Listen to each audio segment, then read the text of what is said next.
Selamat malam Bapak dosen dan teman-teman sekalian. Kami dari kelompok 1 akan membahas materi mengenai investasi dan pasar modal beserta instrumennya. Sebelum kita menuju ke materi, izinkan saya memperkenalkan anggota kelompok kami, yaitu yang pertama Niluh Sukmawati sebagai presentator pertama dan saya sendiri Niputu Syanis Ayuna Laksmi sebagai presentator kedua. Untuk materi selanjutnya akan dibawakan oleh Sukma. Waktu dan tempat dipersilahkan. Baik, di sini saya akan menjelaskan tentang pengertian investasi. Investasi adalah tindakan atau proses mengalokasikan sejumlah sumber daya seperti uang, waktu, dan usaha ke dalam suatu aset atau proyek dengan harapan mendapatkan keuntungan di masa depan. Tujuan utama dari investasi adalah untuk menghasilkan imbal hasil atau pendapatan yang lebih besar dari jumlah sumber daya yang diinvestasikan.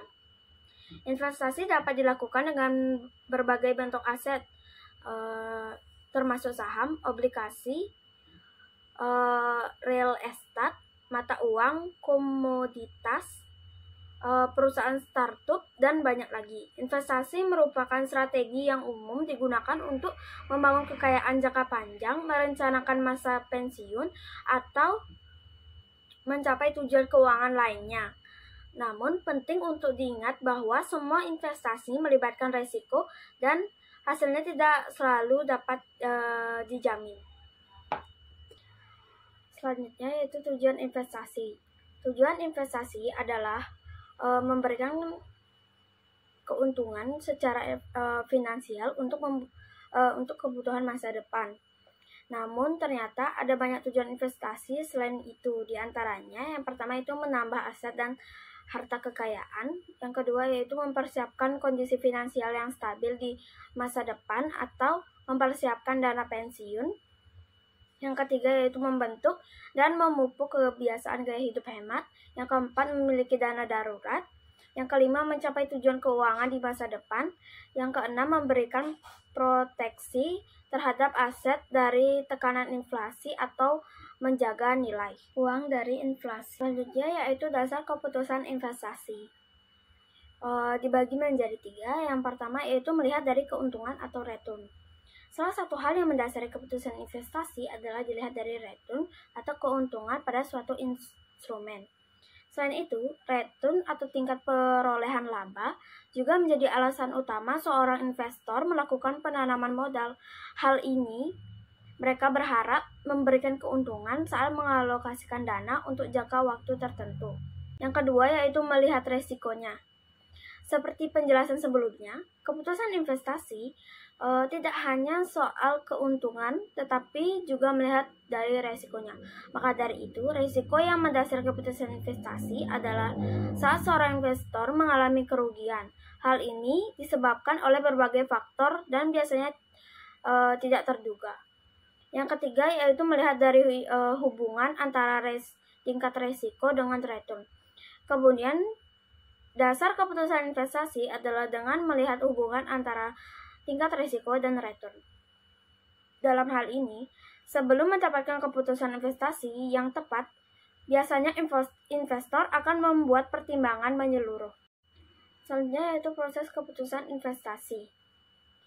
Dibagi menjadi 5, yaitu yang pertama penentuan tujuan investasi.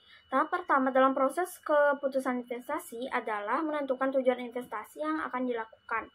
Tujuan investasi masing-masing investor bisa berbeda-beda tergantung pada investor yang membuat keputusan tersebut. Yang kedua yaitu penentuan kebijakan investasi. Tahap kedua ini merupakan tahap penentuan kebijakan untuk memenuhi tujuan investasi yang telah ditetapkan. Tahap ini dimulai dengan penentuan keputusan alokasi aset. Yang ketiga yaitu memilih strategi portofolio. Strategi portofolio yang dipilih harus konsisten dengan 2 tahap sebelumnya. Ada 2 strategi portofolio yang bisa dipilih yaitu strategi portofolio aktif dan strategi portofolio pasif. Yang keempat yaitu memilih aset dan membentuk portofolio. Setelah strategi portofolio ditemukan, tahap selanjutnya adalah memilih aset-aset yang akan dimasukkan dalam portofolio. Tahap ini memerlukan pengevaluasian setiap sekuritas yang ingin dimasukkan dalam portofolio. Yang kelima yaitu pengukuran dan evaluasi kinerja portofolio. Tahap ini merupakan tahap paling akhir dari proses keputusan investasi. Meskipun demikian, salah kaprah jika langsung mengatakan bahwa tahap ini adalah tahap terakhir, karena sekali lagi proses keputusan investasi merupakan proses keputusan yang berkesinambungan dan terus-menerus. Baik, terima kasih atas pemaparan materinya. Selanjutnya saya akan menjelaskan tentang pasar modal beserta instrumennya.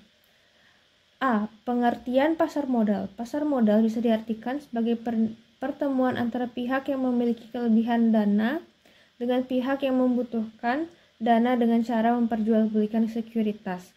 Dengan demikian, pasar modal juga bisa diartikan sebagai pasar untuk memperjualbelikan sekuritas yang umumnya memiliki umur lebih dari 1 tahun, seperti saham dan obligasi. Sedangkan tempat di mana terjadinya jual beli sekuritas disebut dengan bursa efek. Oleh karena itu, bursa efek merupakan arti dari pasar modal secara fisik. Untuk kasus di Indonesia terdapat 2 bursa efek, yaitu Bursa Efek Jakarta dan Bursa Efek Surabaya. B. Instrumen pasar modal. Beberapa sekuritas yang umumnya diperdagangkan di pasar modal antara lain saham, obligasi, reksadana, dan instrumen derivatif. Masing-masing sekuritas tersebut memberikan return dan risiko yang berbeda-beda. Yang pertama, saham merupakan suatu surat bukti bahwa kepemilikan atas aset-aset perusahaan yang menerbitkan saham. Dengan memiliki saham suatu perusahaan, maka investor akan mempunyai hak terhadap pendapatan dan kekayaan perusahaan.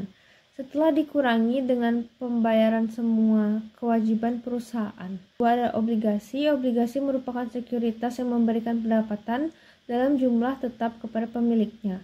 Pada saat membeli obligasi, investor sudah dapat mengetahui dengan pasti berapa pembayaran bunga yang akan diperolehnya secara periodik dan berapa pembayaran kembali nilai par value pada saat jatuh tempo. Yang ketiga ada reksadana. Reksadana atau mutual fund adalah sertifikat yang menjelaskan bahwa pemiliknya menitipkan sejumlah dana kepada perusahaan reksadana untuk digunakan sebagai modal berinvestasi baik di pasar modal maupun di pasar uang. Perusahaan reksadana akan menghimpun dana investor untuk kemudian diinvestasikan dalam bentuk portofolio yang dibentuk oleh manajer investasi. Yang keempat, instrumen derivatif, opsi, dan futures. Instrumen derivatif merupakan sekuritas yang nilainya merupakan turunan dari suatu sekuritas lain, sehingga nilai instrumen derivatif sangat tergantung dari harga sekuritas lain yang ditetapkan sebagai patokan. Baik, kesimpulan dari presentasi hari ini adalah investasi merupakan tindakan menanamkan sumber daya dengan harapan mendapatkan keuntungan di masa depan. Investasi memiliki beragam tujuan, mulai dari membangun kekayaan hingga merencanakan masa depan. Produk investasi adalah instrumen keuangan yang memungkinkan seseorang untuk mengalokasikan dana dengan harapan mendapatkan keuntungan di masa depan. Sekuritas dapat diperdagangkan di pasar modal seperti saham, obligasi, reksadana, dan instrumen derivatif, memberikan return dan risiko yang berbeda-beda. Saham adalah suatu bukti kepemilikan atas aset perusahaan yang menerbitkan saham. Dengan saham preferen memberikan pendapatan tetap seperti obligasi, sementara saham biasa memberikan hak suara dalam perusahaan. Obligasi memberikan pendapatan tetap, namun memiliki resiko jika penerbitnya gagal memenuhi kewajibannya. Reksadana adalah sertifikat yang menitipkan dana untuk berinvestasi di pasar modal atau pasar uang. Dengan reksadana tertutup dan terbuka sebagai pilihannya, investor reksadana bisa mendapatkan dividen, capital gain, dan peningkatan nilai aktiva bersih. instrumen derivatif seperti opsi dan futures nilainya tergantung pada harga sekuritas lainnya yang ditetapkan sebagai patokan. Beberapa jenis derivatif antara lain waran, bukti, right, opsi, dan futures. Jadi, penting bagi investor untuk memahami karakteristik dan risiko dari setiap jenis sekuritas sebelum melakukan investasi di pasar modal. Baik, sekian dari presentasi dari kelompok 1. Mohon maaf jika ada kesalahan kata dalam presentasi hari ini. Saya tutup presentasi ini. Terima kasih.